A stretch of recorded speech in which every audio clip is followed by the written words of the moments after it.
Olá, caros alunos, finalmente juntos, né, amigos? Unidos, mais uma vez, pelo laço de amizade de nossos corações, né? Que Deus esteja em nosso meio, que nos acompanhe, que nos dê todo o suporte para que a gente possa vencer mais esse grande desafio na vida, meu e de nossos colegas como professores e de vocês, queridos e queridas alunas e alunos. Não é isso? O professor Chagas está aqui para dar suporte, assim como as colegas que dirigem o nosso conceituado e estimado colégio estarão também a postos para auxiliá-los na busca das soluções para os problemas encontrados na resolução dos assuntos e principalmente dos exercícios ministrados pelos vossos professores, né? Vamos dar início à nossa caminhada a partir deste momento, ok?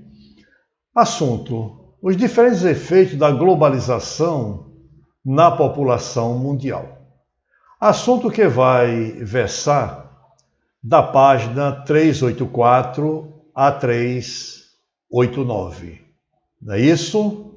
Muito bem. Colegas, eu quero, antes de mais nada, fazer uma leitura de algo que se encontra no livro de vocês. Vocês estão aí apostos com o livro em mãos. Acompanhe a leitura. A globalização caracteriza uma integração cada vez maior e mais intensa entre lugares e pessoas. Há uma clara conexão que influencia questões políticas e culturais e que quase simultaneamente são compartilhadas entre os mais diferentes lugares do mundo. Meios de transportes mais eficientes, de maior influência, melhor dizendo, no deslocamento de transporte de carga e pessoas de maneira mais rápida, assim como os meios de comunicação potencializados por alta tecnologia permitem o contato e a transmissão de informações praticamente simultânea à ocorrência de um fato. É aquilo que a gente sabiamente já temos conhecimento, né? Muito bem. Ora, a gente é sabido por todos nós que o processo de globalização, para muitos, teve início no século XVI, em função da expansão marítimo-comercial, né? Essa expansão no século XVI intensifica-se no século XVIII, com a chamada Revolução Industrial, no que concerne ao domínio cada vez maior daqueles países mais desenvolvidos em função daqueles que no passado histórico foi colônias de povoamento, né? A antiga ordem econômica mundial.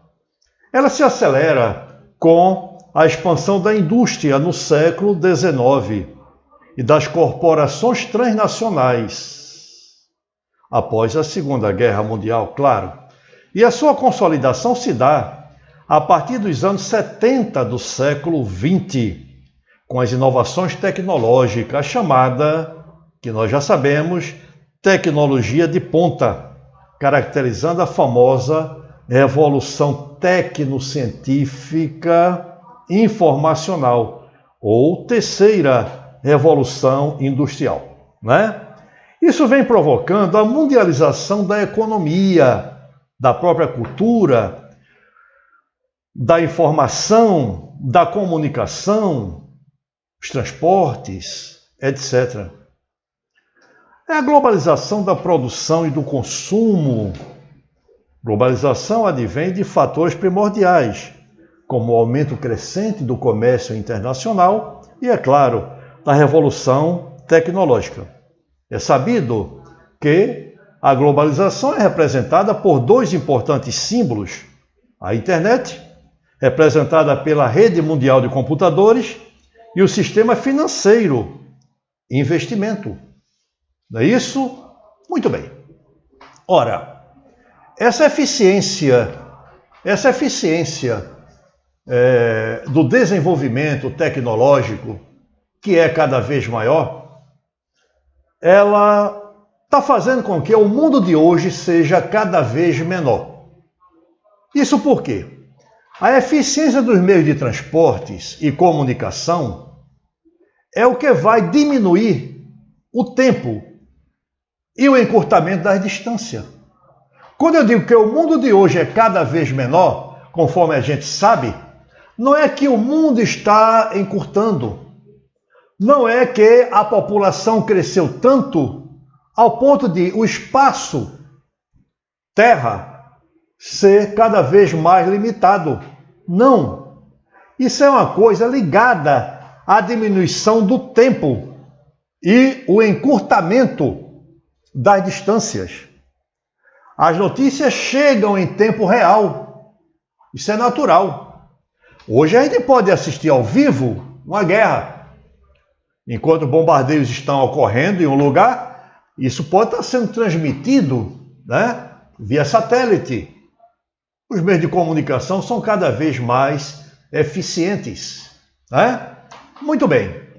Pessoal, a gente sabe que tudo isso que acontece em termos de desenvolvimento econômico, em termos de modernização da forma com que o trabalho é realizado, é produzido, pode levar, e leva naturalmente, a um processo de exclusão, principalmente naqueles países que menos investem em educação, principalmente naqueles países mais pobres, em termos de desenvolvimento econômico e tecnológico. Ora, a agilidade dos meios de transporte e comunicação fez surgir algo interessante, um sistema Just in Time, que está aí na tela de vocês, JIT, ou seja, no tempo certo. É comum hoje, né, pela eficiência dos meios de transporte tão rápido, que encurta o tempo e, evidentemente, a distância. No descobrimento do Brasil, uma viagem da África naquelas embarcações para o Brasil gastava-se 3 meses. Hoje, tudo é bem mais rápido, né? As aeronaves também mais eficientes, capazes de conduzir maior quantidade de tonelagem de carga e de pessoas. Muito bem. Muitas empresas evitam ter mais despesa com patrimônio, com armazéns próprios, para estocagem de produção, para ter uma mão de obra mais numerosa, pagar mais obrigações sociais, etc. Ao contrário, muitas grandes empresas de alimentos, elas mantêm um convênio com seus fornecedores, que programam de um dia para outro o abastecimento de suas prateleiras. É muito comum você chegar numa rede de supermercado, né, um hiper, a serviço do hiper tal, né? Não vou dizer o nome para não fazer propaganda. Aqueles funcionários aí, muitos deles não são daquela empresa. São os fornecedores que mandam a mercadoria com eles para fazer a reposição nas prateleiras daquele supermercado. Isso diminui o custo, né, as despesas com trabalhadores e, consequentemente, aumenta a margem de lucro daquele elemento que produz ou que comercializa. Tudo é feito no tempo certo. Se uma montadora de automóveis para o dia seguinte vai montar 1000 automóveis, ele encomenda ao fornecedor tantos 1000 pneus, assim como para-brisas, etc, etc, que no outro dia estará pronta para aquela tarefa diária. É a agilidade com que as coisas acontecem, né? Muito bem. Ora, Muitas vezes o trabalhador não acompanha essa modernização. Muitas vezes por falta de tempo para estudar, a carga de trabalho cada vez maior. E que algumas empresas hoje, para reduzir também as despesas, estão diminuindo a jornada de trabalho e promovendo redução salarial. Ora, gente, eu gostaria de falar a vocês de 4 aspectos altamente importantes durante todo esse processo que influencia, né, o processo de globalização na função, no trabalho, no desemprego de grande quantidade de pessoas que se envolve no processo produtivo. Como, por exemplo, o desemprego tecnológico, o desemprego estrutural, trazendo como consequência a precariedade do trabalho, o aumento da informalidade. Tudo isso é coisa que devemos destacar dentro de todo esse contexto que nós tivemos, né, já ao longo desse ano e que eu relembrei para vocês, acrescentando mais algum conteúdo para o momento em que estamos vivenciando agora. E, para ser mais claro com vocês, me lembro que muitas vezes ia dar aula e tinha alunos que ainda não tinham adquirido o livro. Não é isso? Por isso eu estou também com o livro aqui ao meu lado, porque é importante para você acompanhar com mais riqueza de detalhes essa citação que eu fiz agora com relação ao desemprego tecnológico, com relação ao desemprego estrutural ou crônico e, consequentemente, a precariedade do trabalho e o aumento da informalidade. Eu vou agora fazer esta leitura para vocês. Gostaria que todos acompanhassem com muita atenção, ok? Vocês poderão ver o que agora eu vou mostrar nas páginas 386 e 387.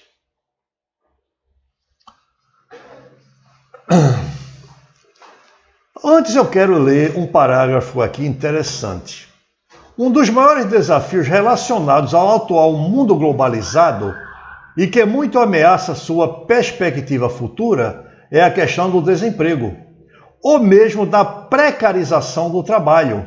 Olha aí o que eu dei um toque para vocês sobre isso.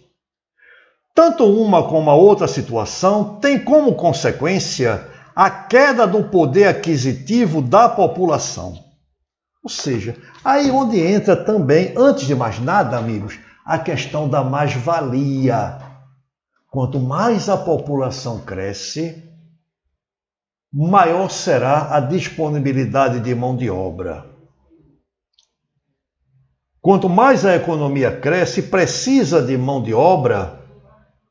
Se, por outro lado, esta mão de obra não está apta, não está qualificada para o exercício das atividades produtivas, aquele homem que sabe desenvolver a prática da informática, aquele homem que sabe manusear uma máquina moderna, resolver um problema de um sistema robotizado, ele estará desempregado. Não é isso? Muito bem. Por outro lado, quanto menos a capacitação do elemento, menor é o salário pago. Assim como maior a capacitação do elemento, menor é a quantidade de mão de obra empregada. Porque o elemento que utiliza, manuseia uma máquina de alta precisão, um robô, por exemplo, ele é altamente habilitado e substitui uma mão de obra altamente numerosa. Isso leva com que o custo final de produção diminua e, consequentemente, a margem de lucro do produtor, dentro do mundo de hoje, cada vez mais informatizado, passa a ser maior. Mas atenção, eu falei a vocês que ia mostrar o que é o desemprego estrutural, o desemprego, a precarização do emprego, a informalidade e o desemprego tecnológico. Vamos ao desemprego tecnológico. Aí ele está dizendo aqui, vejam bem, e vejam como isso se associa a tudo que eu já falei até o momento. A globalização também transformou o mundo como as pessoas trabalham e reduziu a oferta de empregos, por motivações diversas, principalmente nos países pobres. Aí diz aqui, veja a seguir as principais características dessa realidade. Muitos postos de trabalho foram extintos em razão do chamado desemprego tecnológico. Com os avanços tecnológicos e informacionais, muitas tarefas realizadas por operários passaram a ser feitas por máquinas ou robôs, reduzindo muito o número de mão de obra, principalmente nas indústrias. Exatamente aí aquilo que eu falei, né? Eu estava fazendo referência aqui, amigos, ao chamado desemprego tecnológico. Legal ou não? Muito bem. Ora, aí o autor chama a atenção para um detalhe importante, que também tem relação com tudo que eu já falei até agora. A redução de despesas em favor do aumento da produtividade, consequentemente, se refletiu na diminuição de postos de trabalho, configurando o desemprego estrutural ou crônico. Estrutural ou crônico, que eu citei para vocês anteriormente. Essa situação de falta de emprego tem levado muitas pessoas a procurar colocações em áreas diferentes, daquelas em que tem experiência ou formação. Outra estratégia de redução de custos foi a fragmentação da produção, como estudamos anteriormente, né?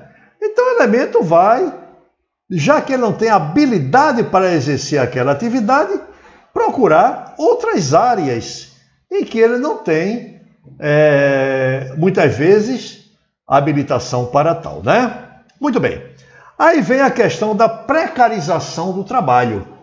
Tudo isso que provoca, né? Aí o autor diz, vejam bem, compare com a minha explanação anterior. Caracterizada pela degradação das condições de trabalho conquistada junto a movimentos sindicais e trabalhistas. Olha, aquelas conquistas trabalhistas, né, que os empregados conseguiam através de seu sindicato, né, começam a ser perdidas, né? Aí vem também a questão de salários, carga horária, férias. Hoje o governo no Brasil já autoriza a fragmentação de férias em 2 períodos de 15 dias e me parece que agora já pode fragmentar 3 períodos de 10 dias. E muitas vezes, se o trabalhador não aceitar, ele vai ficar sendo mal visto. Ele pode ser incluído numa relação de possíveis excluídos futuramente. Não é isso? Entre outros direitos. Tornou-se uma realidade para os profissionais que ainda conseguem manter seus empregos em alguns países desenvolvidos. Olha, no Brasil hoje, até o imposto sindical é optativo, né? O imposto sindical era um suporte muito importante para as lutas sindicais, no Brasil inclusive. Mas hoje o sindicato de trabalhadores não tem esse direito de exigir que o trabalhador desconte um dia de salário do seu trabalho por ano como sendo um imposto sindical, para dar suporte à sua entidade encarregada de garantir ou de defender os seus interesses trabalhistas e até mesmo na renovação de dissídios feitos a cada ano de trabalho, com os professores, por exemplo, que se realiza no mês de maio. Ok? E, finalmente, amigos, o aumento da informalidade e a redução ou perda dos direitos trabalhistas foram intensificados pelo aparecimento de novas formas de emprego ou subemprego, como vendedores ambulantes, autônomos, aprendizes, trabalhadores temporários, etc. Então vocês vejam que a coisa é um tanto complicada. Não é isso? Vocês vejam que o mundo está mudando. Vocês viram que realmente aquela colocação feita, o mundo de hoje cada vez menor, não tem nada a ver com o que aparentemente se pensa, né? Isso se deve à eficiência dos meios de transporte e de comunicação, que leva à diminuição do tempo e encurtamento das distâncias. Ou seja, as notícias chegam em tempo real. As notícias chegam em tempo real. Não é isso? Muito bem, companheiros. O desemprego tecnológico, o desemprego estrutural ou crônico, a precariedade do trabalho e o aumento da informalidade. Está aí para vocês virem as mudanças no modo como as pessoas trabalham. Não é isso? Eu quero lembrar a vocês os exercícios da página 388 a 389. São poucos exercícios. Ninguém vai reclamar. Tem turmas que foi uma infinidade que eu passei. Bons estudos e até o nosso próximo encontro. Ok?